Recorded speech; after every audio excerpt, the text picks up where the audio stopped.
Hi everybody, Michaela here from Ascend Smarter Intervention with my assistant Ryan. Yeah.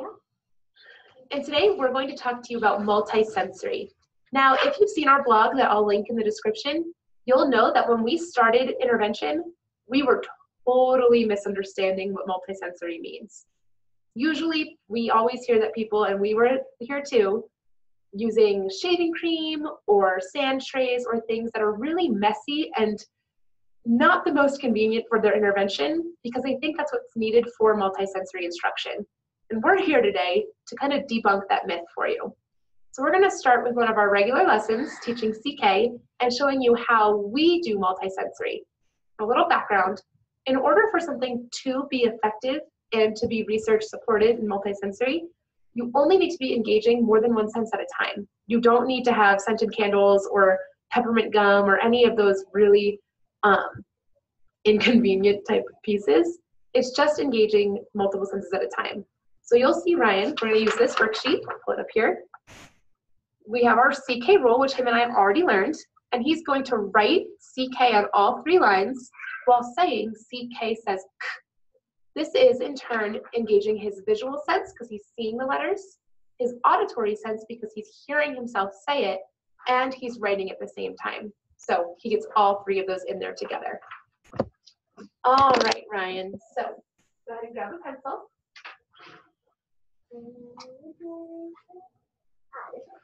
Awesome. So just to review our rule, CK says what? It says CK says at the end of a short word following a short vowel. Can you write CK on all 3 lines? And I want you to say CK says K. Let's do this one together. Oh, you're going to write it on this line right here. So write CK. Here, I'll do it in highlighter first so you can trace it. CK says K. Can you trace that and say it out loud? CK says K. Awesome. Can you do it here?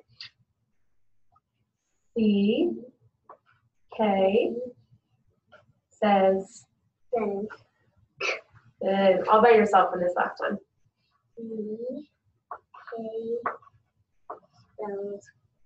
Says K. Awesome job. Now, where you would usually have sand trays or shaving cream or anything like that, we have a much more convenient option that has been just as effective for our students, but worlds easier for us in terms of convenience and cleanup. And that's glitter paper or some kind of tactile grid. So with the glitter paper, you can see, you can get this at Target or Walmart or Michael's or any kind of craft store. And you'll have your students trace CK on the paper while doing the same saying that they did the first time. Can you trace with your finger? CK says K. You don't need a pencil.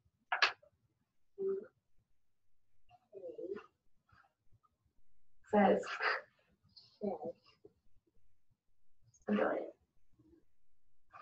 Good. All together. CK says K. Says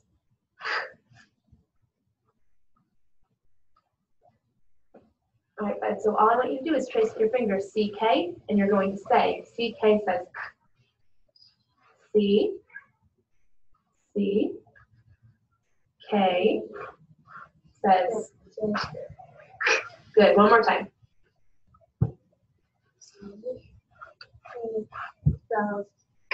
Awesome. So you can use this with any rule, not just CK. We can use it with vowel teams or stable final or open syllables, any type of rule that you're teaching your students.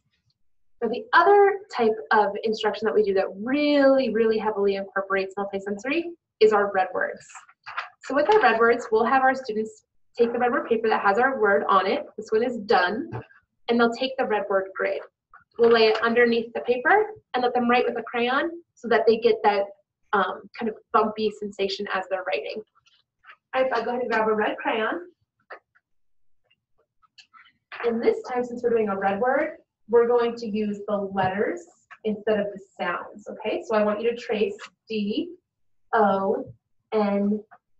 spells done. And that's a mathematics. Okay, go ahead.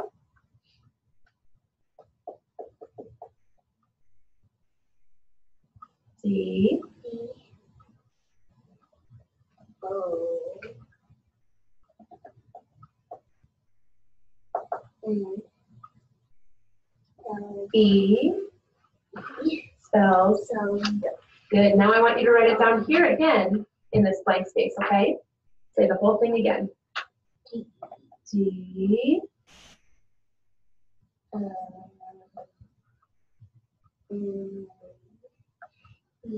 Can you do it one more time?